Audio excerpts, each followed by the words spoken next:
आज हमारा टॉपिक है while at the time of V I N G, by plus V I N G, having plus V three, from now onwards, before, after, to, for, इन सभी शब्दों का सही रूप से प्रयोग करना। तो पहला शब्द है वाइल और वाइल का हिंदी है के वक्त। अब जब भी हम वाइल प्रयोग करते हैं इसके बाद देखने को मिलता है कि वी फोर आता है। अब जब वी फोर आएगा तो मतलब ये बताएगा कि कोई काम करने के वक्त, जैसे खेलते वक्त, सोते वक्त, दौड़ते वक्त, पढ़ते वक्त, सुनते वक्त, बात करते वक्त, ऐसा आएगा। तो सेंटेंस बनेगा कैसे? जैसे खेलते वक्त वो गाना सुन रहा था, तो खेलते वक्त इसके लिए बनेगा वाइल प्लेइंग। वाइल के साथ वी फोर जो भी वर्ब रहेगा। वो गाना सुन रहा था, he was listening to music. He was listening to music, वो गाना सुन रहा था। बाइक चलाते वक्त वो मुझसे बात कर रहा था, तो यहाँ पर वो मुझसे बात कर रहा था तो सेंटेंस बनेगा while riding a bike. Bike चलाते वक्त he was talking to me, वो मुझसे बात कर रहा था। सोते वक्त तुम टीवी देख रहा था। अब जो वाइल प्लस वी फोर है इसके बाद अगर आए तो कोई ऑब्जेक्ट भी आ सकता है। इसके बाद एक कॉमा, फिर सेंटेंस को कंटिन्यू करते हैं। लेकिन हम पहले सेंटेंस को भी लिख सकते हैं, जैसे तुम टीवी देख रहा था, यू वर वॉचिंग टीवी। सोते वक्त इसको हम लास्ट में लिखेंगे वाइल स्लीपिंग। अगर लास्ट में लिखते हैं तो कॉमा की जरूरत नहीं है, और अगर पहले लिखते हैं तो कॉमा लगाना पड़ेगा। एट द टाइम ऑफ, इसका मतलब है के समय, जैसे मीटिंग के समय वो किसी से बात कर रहा था। He was talking to someone at the time of meeting. तो ऑफ के बाद कोई भी नाउन आ सकता है, ऐसे समझिए। बारिश के समय रिया बाजार से आ रही थी। Riya was coming from market at the time of raining. यह at the time of rain. तो ऑफ के बाद नाउन आएगा या फिर वी फोर आएगा तो वो भी नाउन का ही काम करेगा। एक्शन आएगा वी फोर में आएगा, कोई नाउन आएगा या प्रोनाउन आएगा। जैसे स्कूल के समय तुम सो रहा था। अब 9:30 में स्कूल जाना होता है, लेकिन तुम 10 बजे सो रहा था। अब 10 बजे सो रहा था मतलब कह सकते हैं कि स्कूल के समय तुम सो रहा था।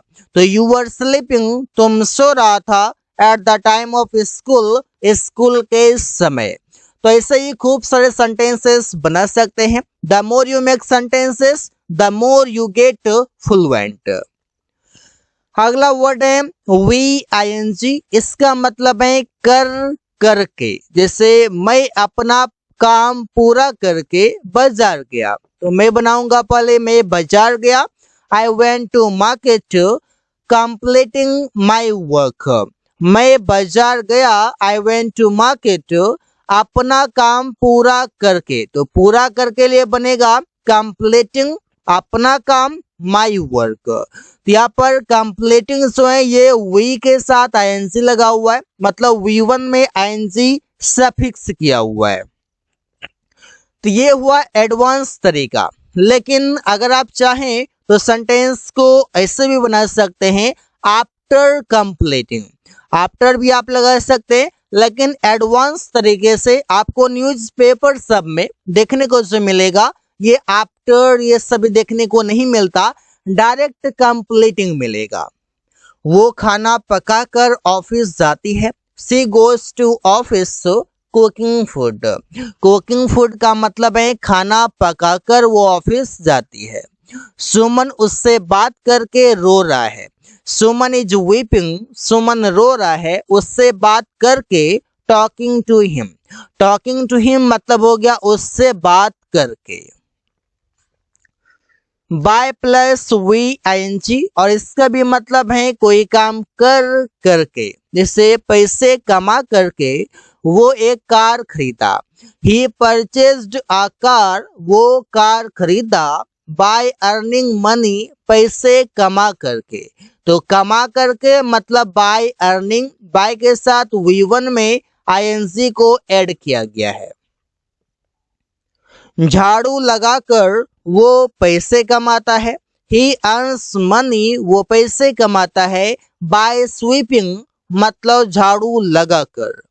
पेपर बेचकर अमन उसे पैसे दिया। Aman gave him money by selling the newspaper. यहाँ पर देखिए बाय सेलिंग मतलब बेचकर, बाय स्वीपिंग झाड़ू लगाकर, बाय अर्निंग कमा करके या कमा कर। अब यहाँ पर है हैविंग प्लस V3 और इसका भी मतलब है कोई काम कर करके, और इसका प्रयोग ज्यादातर पास्ट के सेंटेंस में देखने को मिलेगा, मतलब भूत के सेंटेंस में देखने को मिलता है। 2 चैप्टर खत्म करके मैं पार्क घूमने गया। I went to visit the park या I went to the park, मैं पार्क गया। Having completed 2 chapters, 2 chapter complete करके, खत्म करके। तो हैविंग प्लस V3। टीवी देखकर तुम बाजार गया था। You went to market having watched TV. Having watched TV मतलब टीवी देखकर, कोई काम करके। कमरा साफ करके हम लोग खाना खा रहे थे। We were eating food having cleaned the room. तो having plus V3, having plus V3 और हैविंग प्लस V3, ये रहा इसका प्रयोग। ऐसे ही खूब सारे सेंटेंसेस बना सकते हैं। फ्रॉम नाउ ऑनवर्ड्स, इसका मतलब है अब से। इसके लिए हम चाहे तो सिर्फ फ्रॉम नाउ भी कर सकते हैं, लेकिन यहाँ तक रहेगा तो बेहतर रहेगा। इसे अब से मैं उससे बात नहीं करूंगा। From now onwards I will not talk to him. अब से तुम लोग वहां नहीं जाओगे। From now onwards you will not go there. यहाँ पर देखिए फ्रॉम नाउ ऑनवर्ड्स मतलब हो गया अब से। अब से रवि ऑफिस में काम नहीं करेगा। From now onwards Ravi will not work in the office. तो सेंटेंस बनाना काफी आसान है, बस समझना उसका कॉन्सेप्ट। बिफोर, बिफोर का मतलब है के पहले। इसका प्रयोग मल्टीपल तरीके से किया जाता है, लेकिन यहाँ पर 2 प्रयोग जानेंगे।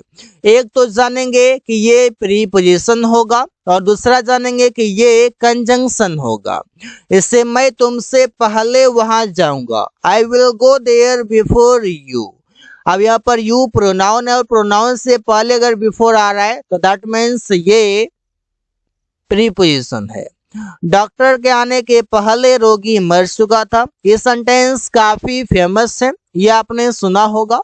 और यहाँ पर सो के पहले लिखा हुआ है, इसके लिए बिफोर आया हुआ है, और इसके इस पार और इसके इस पार मतलब लेफ्ट और राइट दोनों साइड लगा हुआ है क्लाउज, और ये बीच में आया हुआ है, इसलिए दोनों को कनेक्ट करने के लिए। और कनेक्ट करने का काम कौन करता है? कंजंक्शन करता है।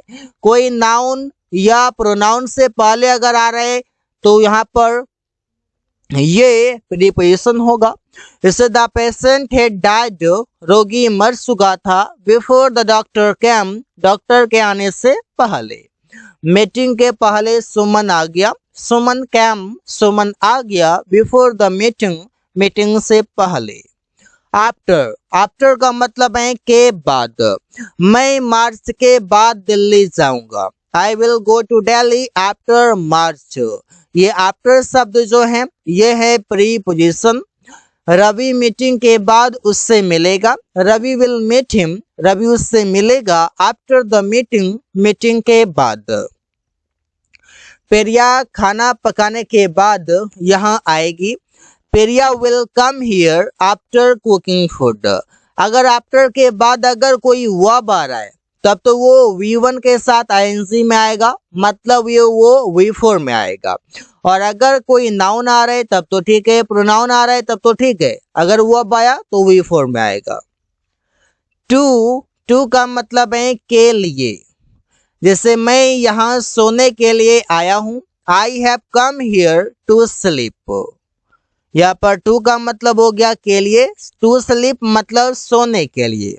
मैं यह तुम्हारे लिए लाया हूँ, आई हैव ब्रॉट इट, मैं यह लाया हूँ टू यू तुम्हारे लिए, लेकिन टू के जगह पर ज्यादातर प्रयोग फॉर होता है।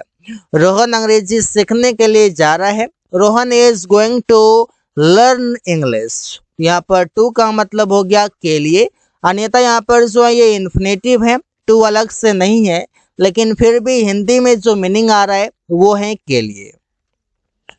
फोर का मतलब है के लिए सेम तरीके से, और इसका प्रयोग हम करते हैं जब भी हम बताते हैं कोई रीजन, कोई बताते हैं कारण कि आखिर किस कारण से कोई काम हुआ है या कोई काम हो रहा है। वो मोबाइल के लिए रो रहा है, रीजन क्या है, मोबाइल।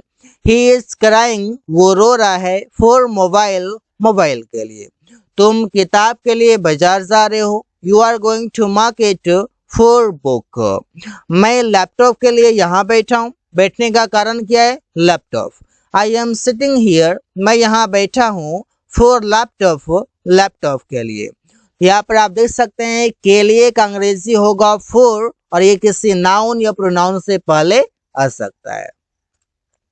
तो so guys, thanks for watching, that's all for today.